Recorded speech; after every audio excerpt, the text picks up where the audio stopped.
بسم الله الرحمن الرحیم. درود و سلامی به پایان خداوند بر شما بینندگانی اهل ایمان و حقیقت. امیدوارم هر جایی که هستید در سایه خداوند متعال خرسند و خوشنود باشید.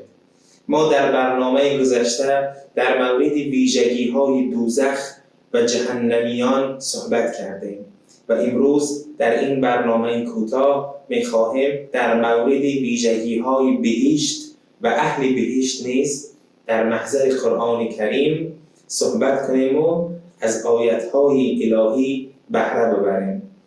قرآن کریم در سوره مبارکه آل عمران می‌فرماید: اعوذ بالله من الشیطان الرجیم وسارعوا الی مغفرة من ربکم وجنة عرضها السماوات والارض اعدت للمتقین.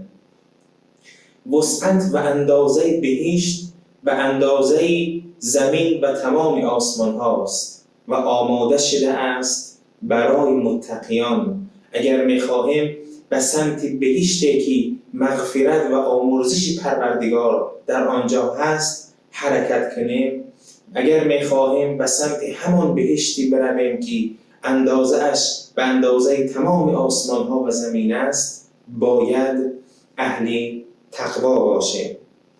قرآن کریم در جای دیگر می‌فرماید: اعوذ بالله من الشیطان الرجیم مثل الجنة التي وعد المتقون. بهشت جایی است که وعده داده شده است برای اهل تقوا، برای کسانی که از خداوند می‌ترسند و اهل پرهیزکاری هستند. تجری من تحتها الانهار اکلها دائم و ظلها. در بهشت نهرهای جاری است و میوه‌ها و سایه‌ها در بهشت از بین نمی‌روند و فاسد نمی‌شوند. در دنیا خوردنی‌ها از بین می‌روند، اما در بهشت دائمی هستند. تلك عقبى الذين اتقوا و عقبى الكافرین النار.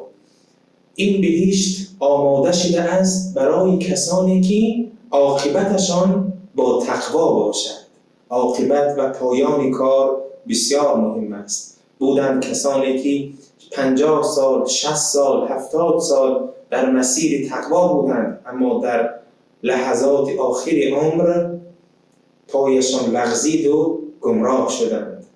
پس عاقبت انسان بسیار مهم است که عاقبت با تقوا همراه باشد. بهشت به حساب کتاب نیست که به هر کسی بدهند، آماده شده است برای اهل تقوا.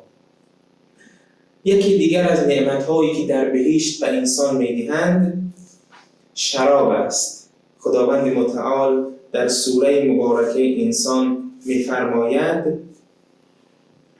وحلوا اساور من فضة وسقاهم ربهم شرابا طهورا. و خداوند به مؤمنان شراب می‌دهد که پاک است. خاصیت این شراب این است که غیر خدا را از دل بیرون می‌کند.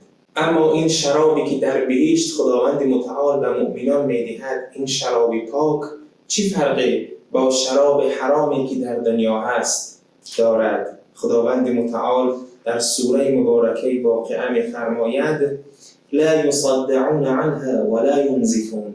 شرابی که در دنیا است حرام است.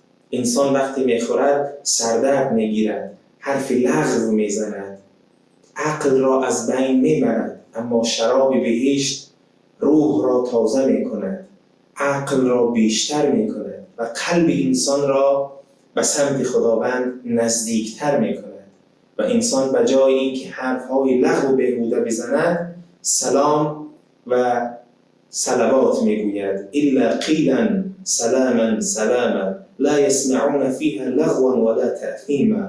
حرف‌های لغو در بهشت شنیده نمی شود. الا قیلا سلاما سلاما، فقط حرف‌های سلام و سلامت در بهشت گفته می شود.